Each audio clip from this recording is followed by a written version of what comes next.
રાજ્યના તમામ નાગરિકોને અને ચોટીલા સબ ડિવિઝન હેઠળના ચોટીલા થાનગઢ અને મૂળી તાલુકાના તમામે તમામ નાગરિકોને ખાસ વિનંતી સાથે અનુરોધ કરવાનો કે તાજેતરમાં રાજ્ય સરકાર દ્વારા સુગમ ડિજિટલ ગુજરાત પોર્ટલ લોન્ચ કરવામાં આવેલું છે। આ જે સુગમ ડિજિટલ પોર્ટલ જે લોન્ચ કરવાનો રાજ્ય સરકારનો મુખ્ય હેતુ એ છે કે હાલ જે મામલાદાર કચેરી ખાતે જે જનસેવા કેન્દ્ર આવેલું છે એ જનસેવા કેન્દ્ર ઉપર જ સેવાઓ પ્રાપ્ત થાય છે, પરંતુ આ સુગમ ડિજિટલ પોર્ટલ લોન્ચ કરવાથી હવે અરજદારો આજના ટેકનોલોજીના યુગમાં અરજદારો ઘરે બેઠા એ આ સુગમ ડિજિટલ પોર્ટલ ઉપર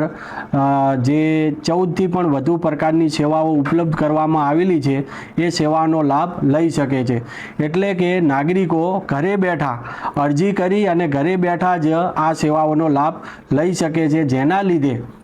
જે મામલાદાર કચેરી ખાતે જે જનસેવા કેન્દ્ર આવેલું છે ત્યાં આ જ સેવાઓ મેળવવા માટે કે પ્રમાણપત્રો મેળવવા માટે છે એ લાંબી લાઈનો અથવા તો કતારોની અંદર હવે ઊભા રહેવાની કોઈ જરૂર નથી। હવે આ જે સેવાઓ ઉપલબ્ધ કરવામાં આવેલી છે એ સેવાઓની જો વાત કરવામાં આવે તો એની અંદર તમામ પ્રકારના જાતિના પ્રમાણપત્રો,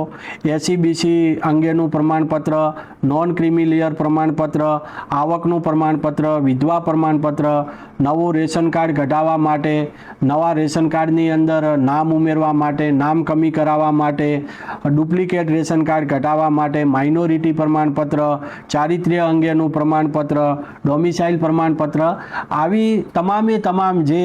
મૂળભૂત જે સેવાઓ છે, પ્રમાણપત્રો છે એ અત્યારે ઘરે બેઠા જ આ સુગમ ડિજિટલ પોર્ટલ ઉપર ઉપલબ્ધ કરવામાં આવેલા છે। ખાસ કરીને વિદ્યાર્થીઓ, માધ્યમિક શાળા, ઉચ્ચતર માધ્યમિક શાળા અને કોલેજ કક્ષાના વિદ્યાર્થીઓને ખાસ જણાવવાનું કે આજના ડિજિટલ યુગની અંદર આપ તમામે મોબાઈલનો ઉપયોગ કરો છો, તો આ મોબાઈલના ઉપયોગ થકી કેવી રીતે આ સુગમ ડિજિટલ પોર્ટલ ઉપર લાભ લેવો તેના માટે મામલાદાર કચેરીની જનસેવા કેન્દ્ર ઉપર એક ડેસ્કબોર્ડ પણ ઊભો કરવામાં આવેલું છે અને એની વિસ્તૃત સમજ પણ આપવામાં આવે છે। તો વિદ્યાર્થીઓએ ખાસ કરીને ટેકનોલોજીના યુગમાં આ સુગમ ડિજિટલ પોર્ટલનો મેક્સિમમ લાભ લેવો, જેથી કરીને તમારો સમય પણ ન બગડે, અહીંયા લાઈન કતારમાં પણ ન ઊભું રહેવું પડે અને તમને ઘરે બેઠા જ આ બધી જ સેવાઓ મળી રહે। એટલે ફરીવાર વિનંતી છે, અનુરોધ કરવામાં આવે છે કે આ સુગમ ડિજિટલ પોર્ટલનો મહત્તમ તમામે તમામ નાગરિકોએ લાભ લેવા માટે વિનંતી।